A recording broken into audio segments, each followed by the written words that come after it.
I've got a sling draped over my legs, and I'm gonna break into this tree up here, a nice meaty section. So I'll check back when I get it slung up and show you what it looks like. All right, so I'm up in the tree right now. I broke branches so that I can get in close. And I take this sling here, and I just reach around the back side of the tree, like so. All right, so I've got it slung up like that. Now I'm gonna drape the end of this end just over the branches so that Paul can hook it with the hook once he sets me on the ground. All right, we're about 40 feet up. I've got it slung like that with it just draped out over a branch. And now we're gonna go to the ground.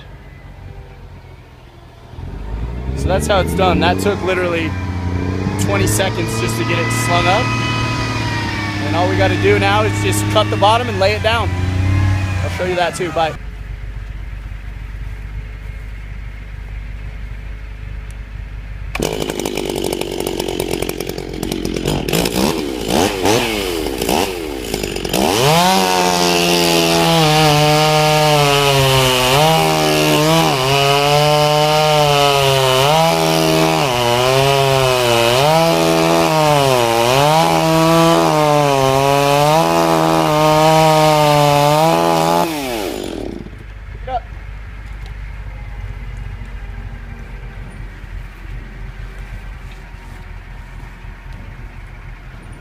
That's how it's done.